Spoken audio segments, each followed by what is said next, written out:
At kaugnay na balitang yan, kasama natin ngayon sa studio si Christian Barcarce, ang traffic investigator na napilitang magpaanak sa isang ginang kahapon. Magandang umaga sa iyo, Christian. At kasama rin niya dito ang kanyang superior. At kayo po ang superior niya, si Mr. Layog po, sir. Ano?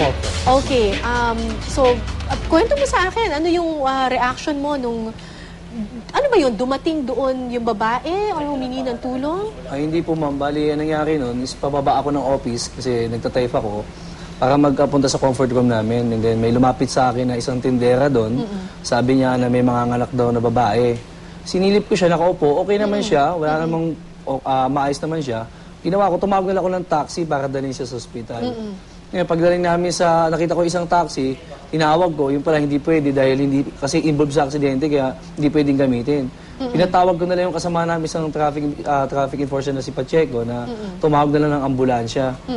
Pagdating ko sa pinagupuan niya, ma'am, nakita ko na may lumalabas na dun sa, sa unahan niya. Di ako naman nagulat din anong gagawin ko. Nagpatulong ko sa tindera na buhatin namin, ibaba siya para mahiga.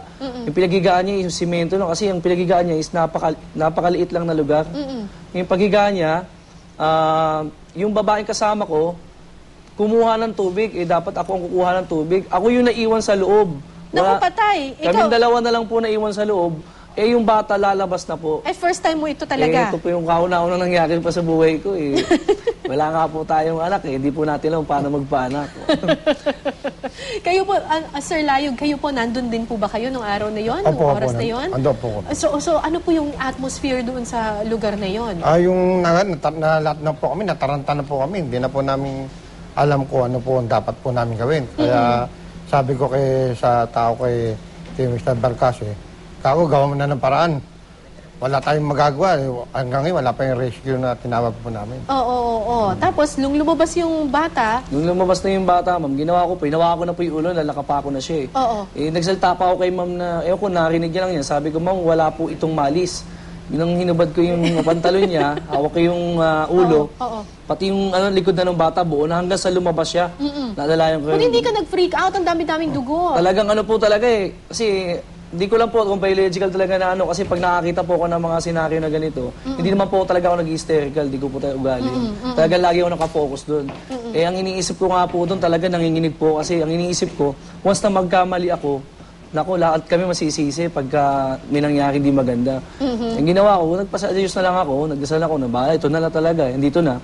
Lumabas yung bata, nung naalog ko siya, umiyak yung bata. Tapos, syempre, maganda rin yung nanonood ka rin ng mga TV, mga palabas. Sa pelikula.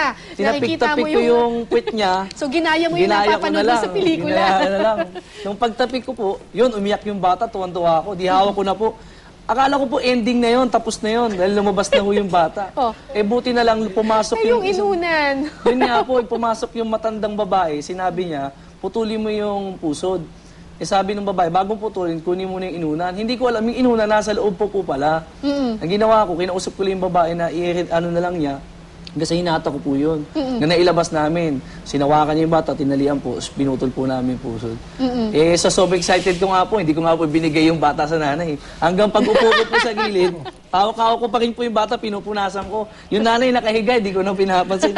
Hawak ka lang yung bata. Hanggang tamang-tama pong dumating po yung rescue ng DPOS. Mabilis naman po dumating yung rescue, SPO4 Layog. Mabilis naman po sila nag-responde naman po. Tapos, kumusta naman yung lagay ng mag-ina?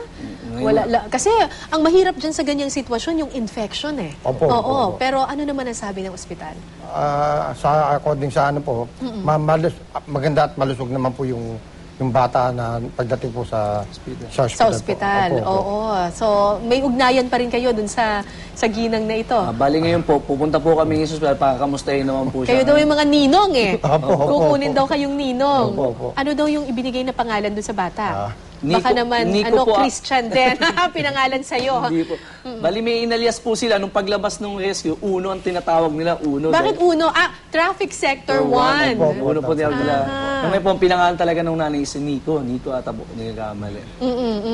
SPO4 Layog at saka Christian, itong mga linggong ito, hindi masyadong maganda yung imahe ng ating kapulisan dahil sa, sunod-sunod na mga kasong kinasasangkutan ng ilang mga pulis. Pero ito ay parang, kumbaga, breath of fresh air para sa mga pulis. Opo, opo. Ano masasabi ninyo tungkol dito? Unang-una po, hindi naman po lahat ng pulis gaya ng mga naririnig nila. Unang-una, mga public servant po tayo, kung sino po talaga nangangailangan ng tulong, gawin po natin. Lalo na gaya ng gano'n nangyari, immediate, kahit na wala tayong knowledge regarding doon, kahit paano, kung may mga reference tayo nakikita, nagagawa rin natin sa bagay na yun. Siyempre, saan po na aking mga kasama, nagpapasalamat nga po kami. Dahil kung wala rin po yung mga kasamahan ko, hindi ko rin po magagawa mag-isa yun. Nagpapasalamat din po ako sa aming mahal na District Director, Chief Superintendent, Chief Superintendent Mario de la Vega, and tsaka aming Police Superintendent Arnold Santiago ng District Traffic Enforcement Unit. Kundi dahil din po sa kanila, wala rin po ako sa traffic sector na hinahawakan po namin ngayon ng aming heping ni SPO4 Kayo po, Layug. SPO4 Layug. I'm sure naka-receive kayo na yung grupo ng commendation for this. And in light of yung mga nangyari in the past, yung nitong linggong ito, dun sa mga imahe ng pulis na hindi masyadong maganda, ito ay parang breath of fresh air nga. Opo.